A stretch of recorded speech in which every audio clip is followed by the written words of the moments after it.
As we watch the news each day, many of us ask ourselves why people can't cooperate, work together for economic prosperity and security for all against war.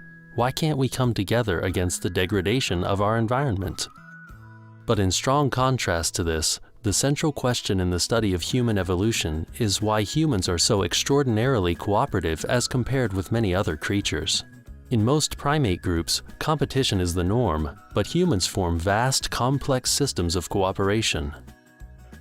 Humans live out their lives in societies, and the outcomes to those social systems and our individual lives is largely a function of the nature of our interaction with others.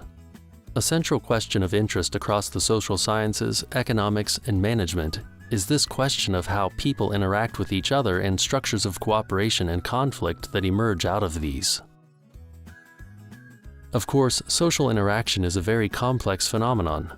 We see people form friendships, trading partners, romantic partnerships, businesses compete in markets, countries go to war. The list of types of interaction between actors is almost endless.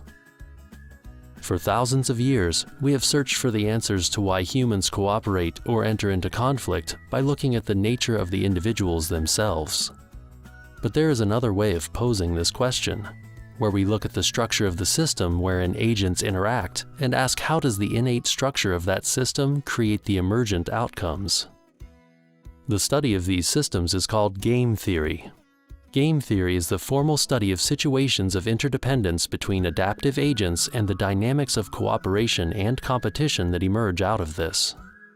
These agents may be individual people, groups, social organizations, but they may also be biological creatures.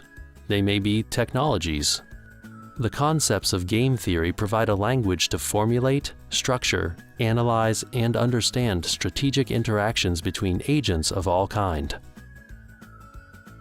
Since its advent during the mid-20th century, game theory has become a mainstream tool for researchers in many areas, most notably economics, management studies, psychology, political science, anthropology, computer science, and biology. However, the limitations of classical game theory that developed during the mid-20th century are today well known. Thus, in this course, we will introduce you to the basics of classical game theory while making explicit the limitations of such models. We will build upon this basic understanding by then introducing you to new developments within the field, such as evolutionary game theory and network game theory, that try to expand this core framework. In the first section, we will take an overview of game theory. We will introduce you to the models for representing games, the different elements involved in a game, and the various factors that affect the nature and structure of a game being played. In the second section, we look at non-cooperative games. Here you will be introduced to the classical tools of game theory used for studying competitive strategic interaction based around the idea of Nash equilibrium.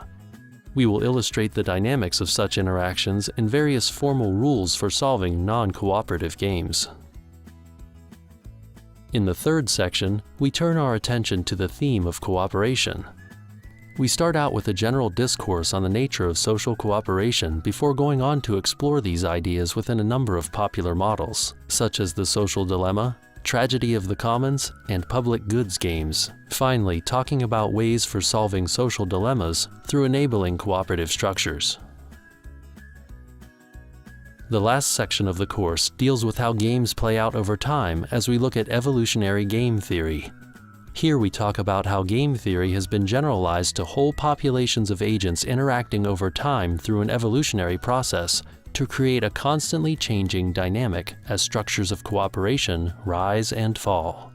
Finally, in this section, we will talk about the new area of network game theory that helps to model how games take place within some context that can be understood as a network of interdependencies. This course is a gentle introduction to game theory, and it should be accessible to all.